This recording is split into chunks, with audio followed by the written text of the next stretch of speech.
하늘 위에서 벌어진 운명 같은 이야기. 이른 아침, 김알렉스는 김해공항의 작은 국내선 터미널에서 비행기 탑승구를 바라보며 승객들을 관찰했다.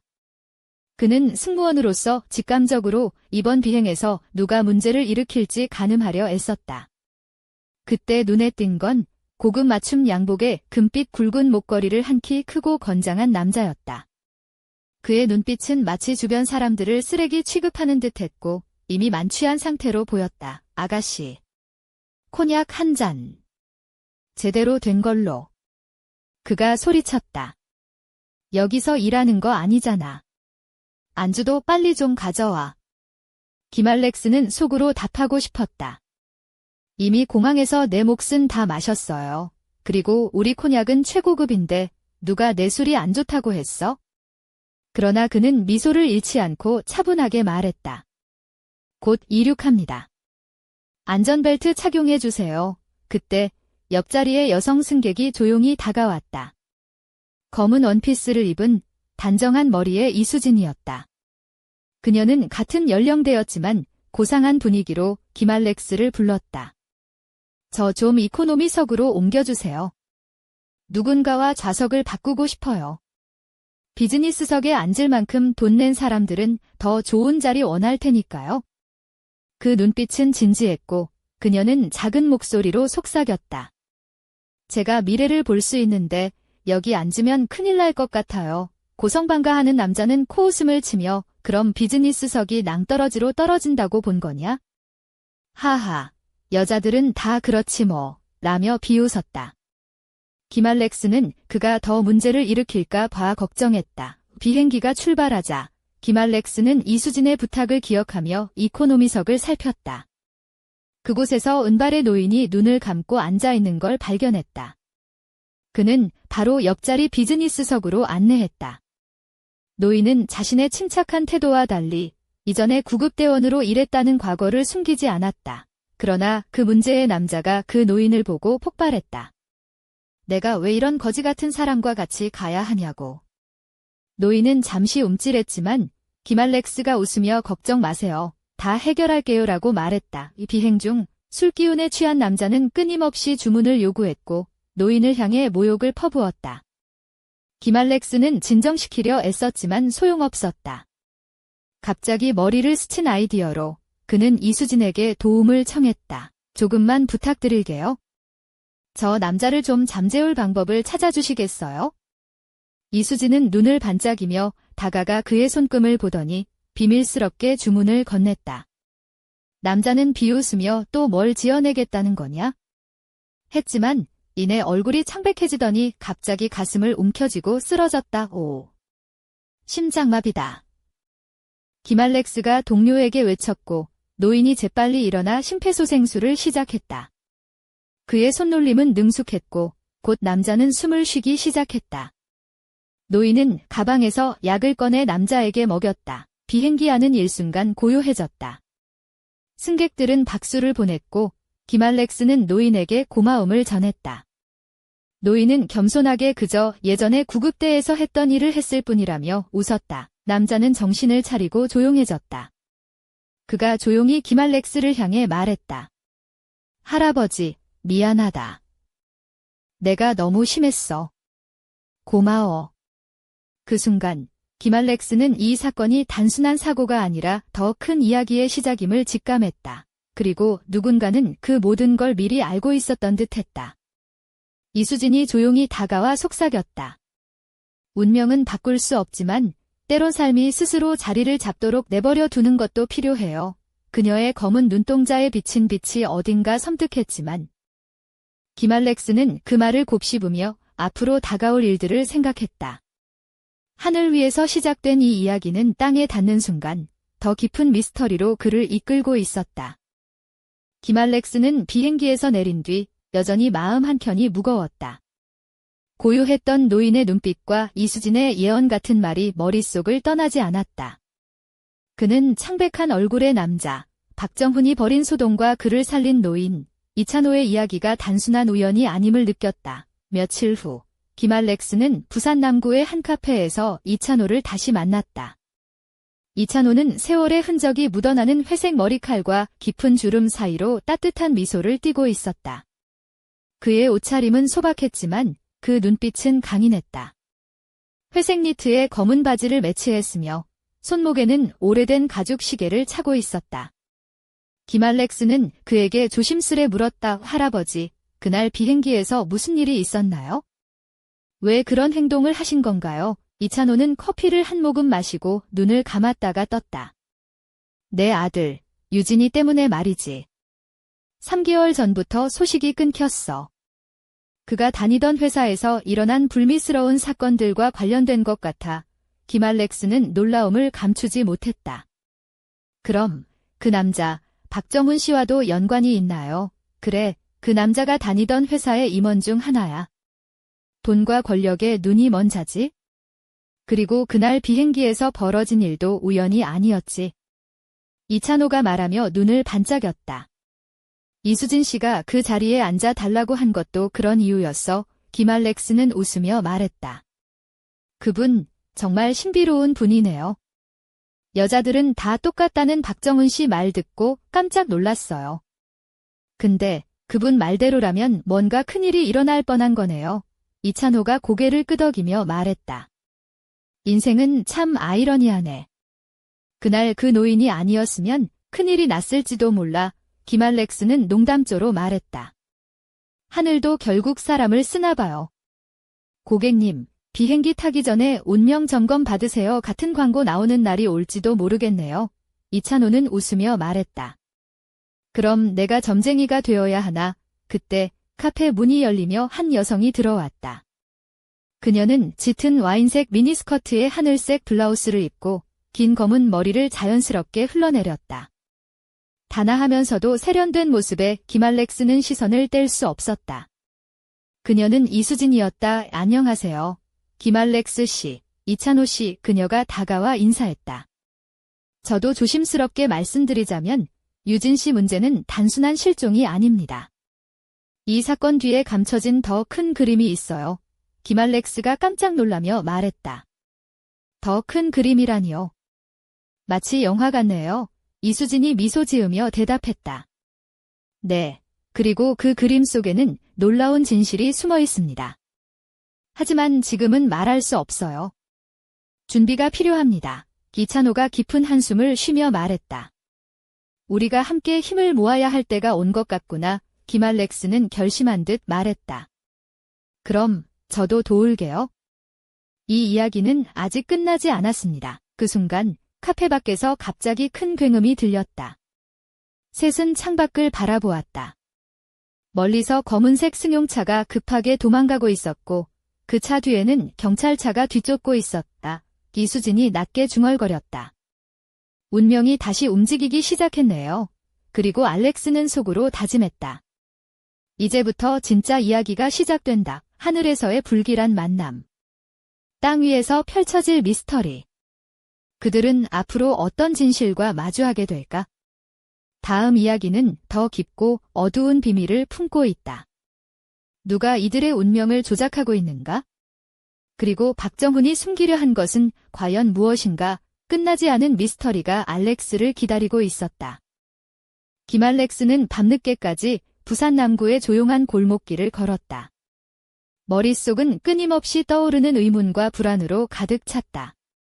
그날 비행기에서 벌어진 일들, 이찬호 할아버지와 이수진 씨가 말한 숨겨진 진실, 그리고 갑작스러운 경찰 추격전까지. 모든 것이 한데 얽혀 있었다. 그는 손에 들고 있던 스마트폰을 바라보며 혼잣말을 했다. 도대체 무엇을 감추고 있는 걸까? 그때 전화가 울렸다. 화면에는 이수진이라는 이름이 떠 있었다. 네, 이수진 씨. 김알렉스가 조심스럽게 받았다. 알렉스 씨, 지금 당장 해운대 근처 바다별이라는 카페로 와주세요. 중요한 이야기가 있어요. 이수진의 목소리는 평소와 달리 긴장감이 묻어났다. 알겠습니다. 금방 갑니다. 알렉스는 전화를 끊고 서둘러 택시를 잡았다. 카페 바다별은 해운대 해변가에서 멀지 않은 조용한 곳이었다. 알렉스가 도착하자 이미 이수진과 이찬호가 기다리고 있었다. 이수진은 하늘색 실크 블라우스에 검은 슬랙스를 입고 있었고 그녀의 긴 머리는 바람에 살짝 흩날렸다. 이찬호는 평소보다 더 긴장한 표정이었다. 여기서 말하기엔 위험해 보인다. 이찬호가 낮은 목소리로 말했다. 내가 아는 한 박정훈 씨가 연루된 사건은 단순한 회사 비리나 사고가 아니야. 거대한 범죄 조직과 연결되어 있어. 이수진이 이어 말했다. 그리고 그 조직은 우리 둘을 이미 감시하고 있어. 우리가 하는 말이 누군가에게 들릴 수도 있어요. 알렉스는 숨을 깊게 들이쉬고 물었다. 그럼 우리가 무엇을 해야 하죠? 먼저 박정훈 씨가 숨기고 있는 자료를 확보해야 해요. 그가 사무실에 두고 간 USB가 있는데 그 안에 모든 비밀이 들어있을 수 있어요. 이수진이 눈을 빛내며 말했다. 그 USB를 찾으려면 그의 집이나 사무실에 몰래 들어가야 할 텐데. 이찬호가 걱정스러운 표정으로 말했다. 그래서 우리가 팀을 꾸려야 한다. 알렉스가 결연히 말했다. 나도 도울게요. 승무원 일을 하면서 얻은 경험과 네트워크가 도움이 될 거예요. 그들은 그날 밤부터 계획을 세우기 시작했다. 각자 맡은 역할과 예상되는 위험을 논의하며 차분히 준비했다. 그때 카페 밖에서 이상한 그림자가 스치고 갔다. 알렉스가 창밖을 살폈지만 아무도 보이지 않았다. 이수진은 고개를 저으며 말했다. 누군가 이미 우리 움직임을 알고 있는 것 같아요. 이찬호가 고개를 끄덕이며 말했다. 우리가 조심하지 않으면 이번에도 누군가 희생될 수 있어. 알렉스는 다짐했다. 이번엔 반드시 진실을 밝혀내고 유진 씨와 박정훈 씨 뒤에 숨겨진 모든 것을 세상에 드러내겠습니다. 그들은 각자의 자리에서 서로를 믿으며 어둠 속으로 한 걸음 내디뎠다. 이제부터 진짜 게임이 시작된다. 이수진이 낮게 속삭였다. 그리고 그 순간 카페 문이 갑자기 열리며 낯선 남자가 들어왔다. 검은 양복에 선글라스를 낀 그는 긴장감과 위압감을 동시에 풍겼다. 여기서 무슨 일이 벌어지고 있나? 그가 차가운 목소리로 물었다. 셋은 순간 얼어붙었다.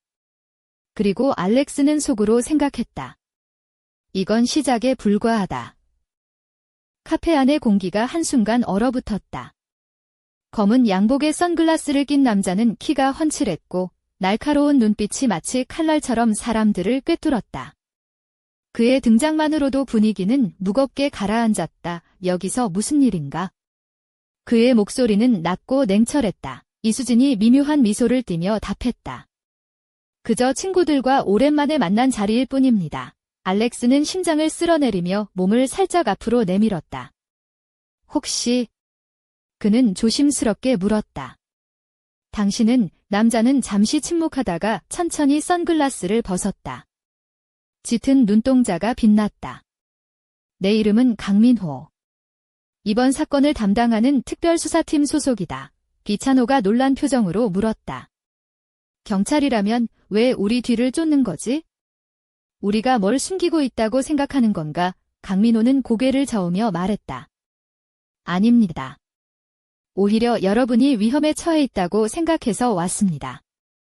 박정훈 씨와 연관된 사건은 단순한 회사 문제를 넘어선 거대한 조직 범죄입니다. 그리고 그 조직은 매우 위험합니다. 이수진이 긴장한 표정으로 질문했다. 그렇다면 왜 먼저 연락하지 않고 몰래 따라온 겁니까? 강민호가 답했다. 우리도 감시당하고 있습니다. 누군가 우리 움직임을 미리 감지하고 있기 때문에 조심스러울 수밖에 없죠. 여러분의 안전을 위해 직접 만나 설명하려 왔습니다. 알렉스는 마음속에서 무언가가 무너지는 것을 느꼈다. 그럼 우리가 찾으려는 자료와 USB도 이미 누군가 알고 있을까요? 강민호가 고개를 끄덕였다. 그렇습니다. 그 USB에는 조직의 핵심 비밀과 불법 거래 내역이 담겨 있을 겁니다. 하지만 그걸 꺼내려면 매우 조심해야 합니다. 박정훈 씨는 단순한 비열한 사업가가 아닙니다. 그는 조직 내에서 꽤 높은 위치에 있죠. 이찬호가 침착하게 말했다. 그럼 우리 계획을 바꿔야겠군요. 더욱 은밀하게 움직여야 해. 이수진이 눈을 반짝이며 덧붙였다. 그리고 알렉스 씨, 당신의 승무원 경험과 네트워크가 이번에 큰 힘이 될 겁니다. 특히 공항과 항공 관련 인맥을 활용해 정보 수집을 해야 해요. 알렉스는 결연한 표정으로 말했다. 알겠습니다. 저도 최선을 다하겠습니다. 그때 카페 밖에서 갑자기 경적 소리가 울리며 경찰차 2대가 급히 달려왔다. 강민호가 놀라며 창밖을 바라보았다. 저것 봐라. 누군가 우리 위치를 알아낸 모양이다. 그가 경계심을 드러냈다. 이수진이 조용히 말했다. 우리는 지금 당장 여기서 나가야 해요. 더 이상 머무르면 위험해질 뿐입니다. 셋은 신속하게 자리를 정리하고 카페를 나섰다. 어둠 속 골목길을 빠르게 걸으며 알렉스는 속으로 다짐했다. 이제부터는 숨 쉴 틈도 없다. 하지만 반드시 이 진실을 밝혀내야 한다. 그들의 뒤를 쫓는 그림자는 점점 가까워지고 있었다. 그리고 누군가의 속삭임이 바람에 실려 들려왔다. 운명의 실타래는 점점 더 깊게 얽히고 있다. 다음 이야기에서 모든 것이 드러날 것이다. 해운대의 차가운 밤바람이 그들의 얼굴을 스쳤다. 김알렉스, 이수진, 이찬호는 어둠 속 골목을 빠르게 걸으며 뒤따르는 그림자를 경계했다. 발걸음 소리가 점점 가까워지자 알렉스는 숨을 고르며 말했다. 우리가 이렇게까지 쫓길 줄은 몰랐어요. 도대체 누가 우리를 이렇게까지 감시하는 거죠? 이수진이 고개를 저으며 답했다. 박정훈 씨가 속한 조직은 우리나라에서도 손꼽히는 비밀범죄 집단이에요. 그들은 권력과 돈을 쥐고 감시와 위협을 일삼죠. 우리 움직임 하나하나가 모두 노출돼 있을 거예요. 이찬호가 몸을 낮추며 말했다. 우리가 만약 혼자 움직였다면 이미 끝났을지도 몰라.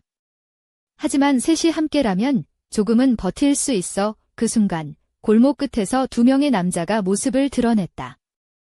검은 옷에 검은 장갑을 낀 그들은 무표정한 얼굴로 조용히 다가왔다. 알렉스는 심장이 쿵쾅거리는 걸 느꼈지만 침착함을 잃지 않으려 애썼다. 멈춰. 한 남자가 차가운 목소리로 외쳤다. 이수진이 재빠르게 움직였다. 우리가 원하는 건 싸움이 아니에요. 대화를 원한다면 제대로 이야기합시다. 남자들은 잠시 망설이다가 뒤로 물러났다. 그 틈을 타 세 사람은 골목 안쪽으로 몸을 숨겼다. 우리가 뭘 잘못 건드린 걸까? 알렉스가 속삭였다. 이찬호가 눈을 감고 깊은 한숨을 내쉬었다. 이 사건은 단순한 비행기 사고도 실종도 아니야. 거대한 음모의 일부지. 내 아들 유진이도 그 안에 갇혀 있어. 이수진이 고개를 끄덕이며 말했다. 우리가 찾는 USB 안에는 그 음모의 열쇠가 있어요.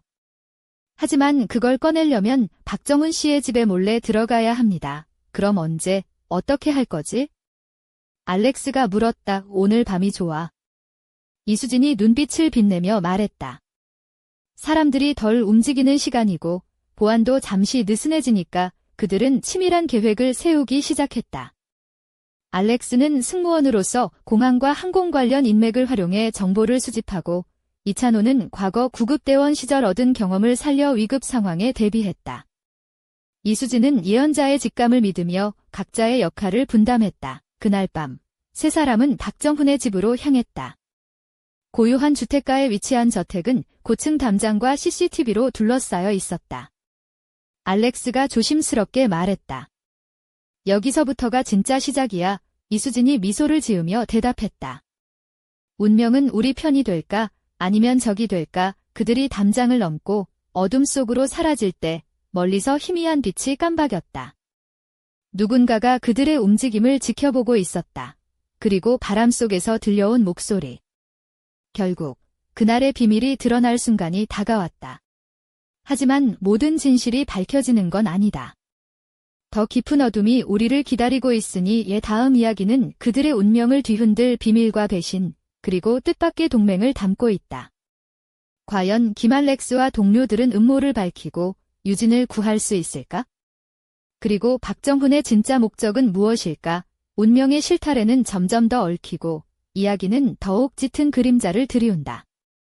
짙은 어둠 속 박정훈의 저택 주변은 마치 감시의 눈길로 가득 찬 듯했다. 김알렉스, 이수진, 이찬호는 벽돌 담장을 넘으며 숨죽였다. 알렉스는 검은 가죽 장갑을 끼고 허리를 숙여 조심스럽게 움직였다. 그의 짙은 네이비 재킷은 달빛 아래 은은하게 빛났고 발걸음은 바닥에 닿지 않을 듯 가볍고 날렵했다. 이수진은 몸에 딱 맞는 검은 바지와 짙은 자주색 니트를 입고 있었으며 허리에는 작고 세련된 가죽 벨트를 둘렀다. 그녀의 긴 머리는 깔끔하게 묶여 있었지만 그 속에서도 은근한 여성미가 풍겼다. 그녀의 눈빛은 집중력으로 가득 차 있었고 입술은 살짝 열려 긴장감과 기대감이 묻어났다.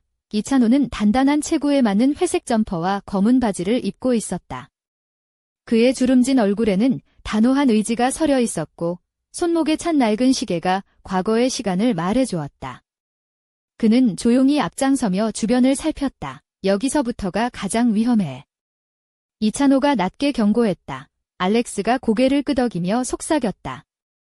우리 모두 준비됐죠? 한순간의 방심도 용납되지 않아 그들은 저택의 뒷문 쪽으로 몰래 접근했다.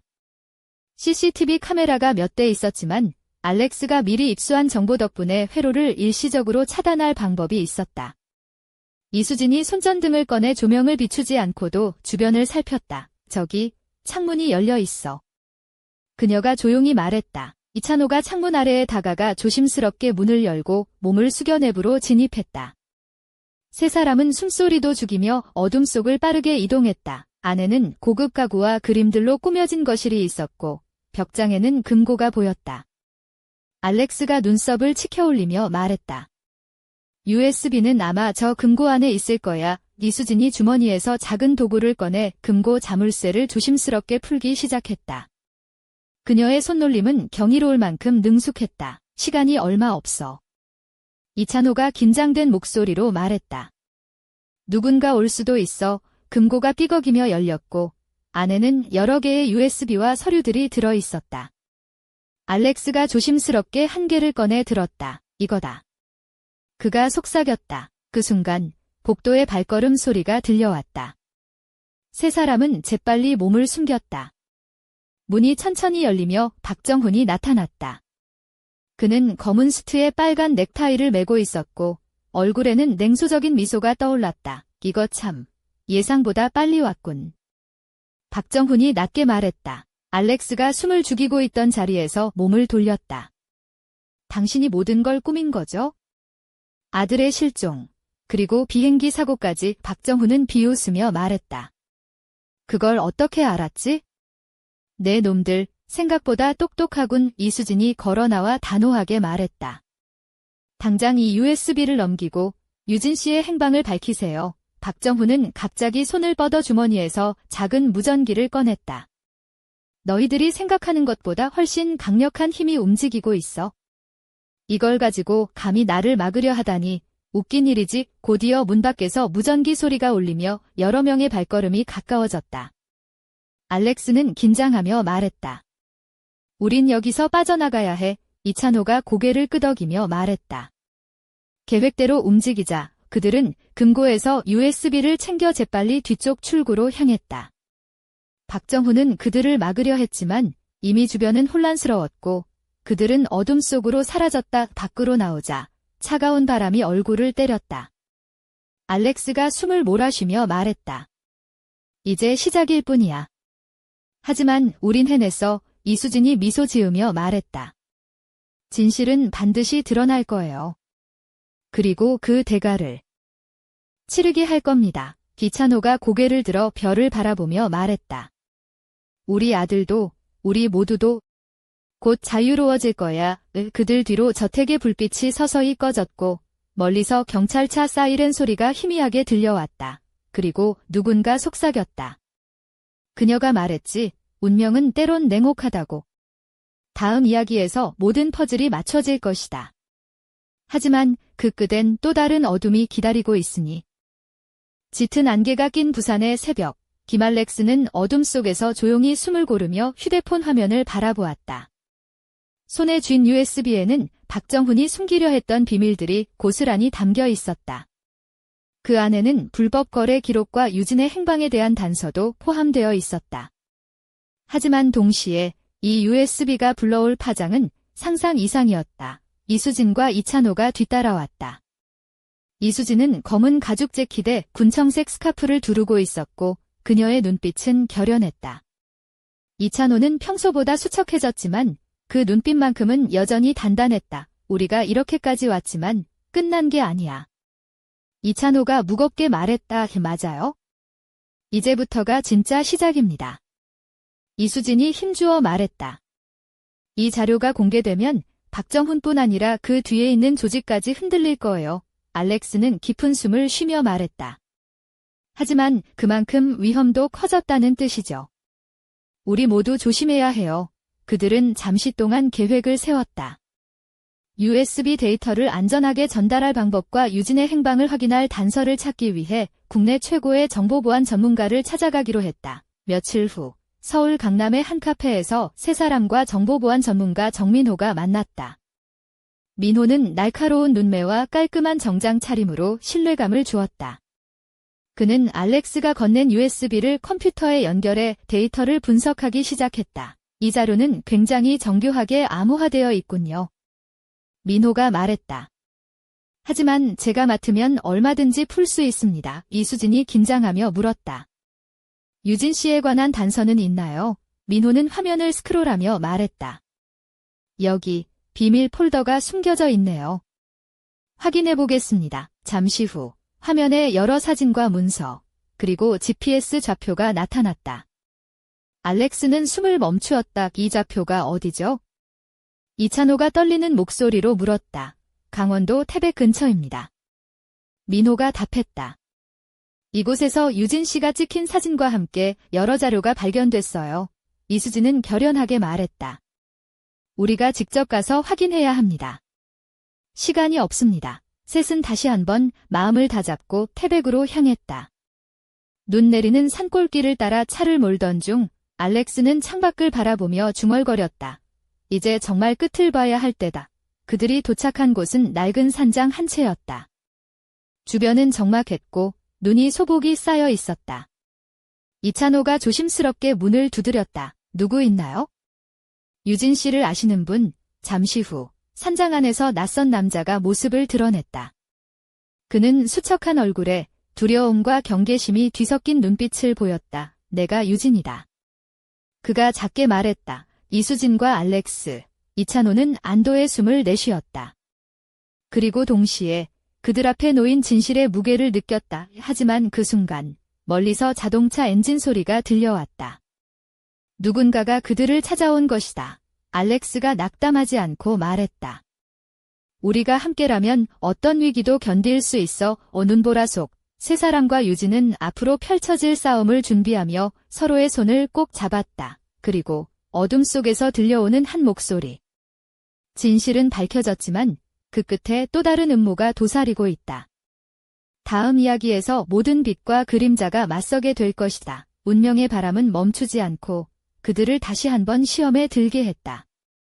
눈보라가 거세게 몰아치는 태백의 산장 앞, 김알렉스와 이수진, 이찬호, 그리고 유진은 긴장된 표정으로 서로를 바라보았다. 차가운 바람 속에서 들려오는 자동차 엔진 소리는 점점 가까워졌고 그들의 숨은 더욱 가빠졌다. 우리가 여기서 멈출 순 없어. 알렉스가 단호하게 말했다. 모든 진실을 밝혀내야 해. 하지만 저들이 얼마나 강할지 모른다. 이찬호가 걱정스레 말했다. 우리는 준비가 되어 있어야 한다. 그때 산장 문이 급하게 열리며 경찰 특수부대가 들이닥쳤다. 강민호 형사팀장도 뒤따라 들어왔다. 모두 침착하세요. 우리는 진실을 밝혀내려 온 겁니다. 유진은 안도의 한숨을 내쉬며 말했다. 이제 자유로워질 수 있겠죠. 하지만 강민호는 심각한 표정으로 말했다. 아직 끝나지 않았습니다. 여러분이 찾은 자료는 조직의 핵심을 흔드는 증거이지만 그들은 더 큰 힘을 가지고 있습니다.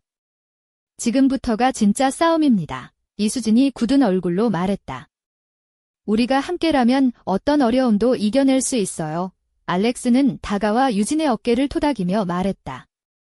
이제부터는 우리가 지켜줄 차례야. 눈보라 속에서 그들은 서로의 손을 꼭 잡았다.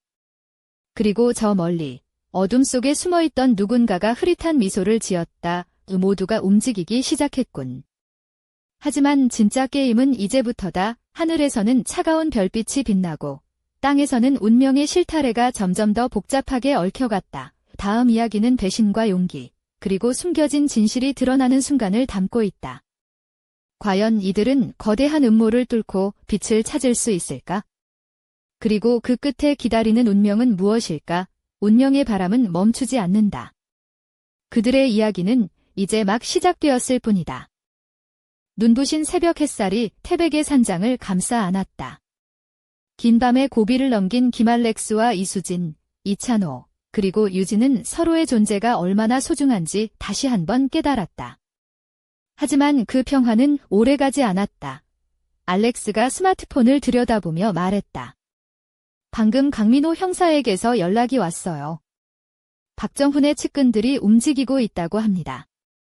우리를 계속 감시하고 압박할 거예요. 이수진은 고개를 끄덕이며 단호하게 말했다.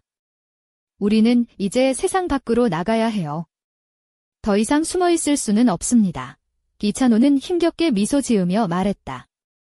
그래, 이제는 진실을 세상에 알릴 시간이다. 그들은 함께 산장을 나섰다.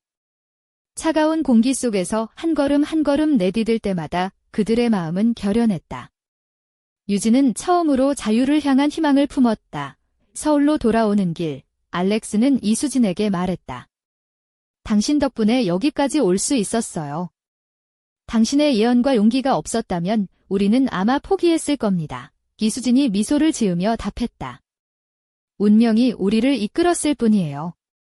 이제 남은 건 행동뿐이죠. 그때 갑자기 차량이 급정거했다. 뒤에서 검은 SUV 2대가 빠른 속도로 다가왔다. 알렉스가 경계심을 늦추지 않고 말했다.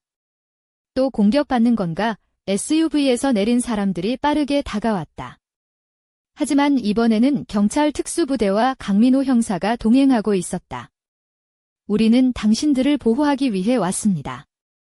강민호가 말했다. 긴장감 속에서 그들은 서로를 의지하며 앞으로 나아갔다. 진실을 밝히기 위한 길은 험난했지만 이들은 포기하지 않았다. 그리고 멀리서 들려오는 희미한 웃음소리.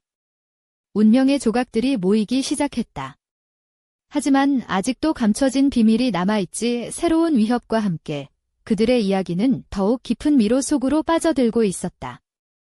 다음 편에서 밝혀질 마지막 진실과 그들이 맞이할 운명은 과연 무엇일까? 안개 낀 서울의 밤거리, 김알렉스와 이수진, 이찬호, 유진은 경찰 특수부대의 보호를 받으며 조심스럽게 이동했다. 그들의 뒤를 따르는 그림자는 여전히 끈질겼다. 도시의 불빛 사이로 긴장감이 흐르고 있었다. 우리가 가진 증거는 강력해. 하지만 박정훈과 그 뒤에 숨어있는 세력은 절대 쉽게 무너지지 않아.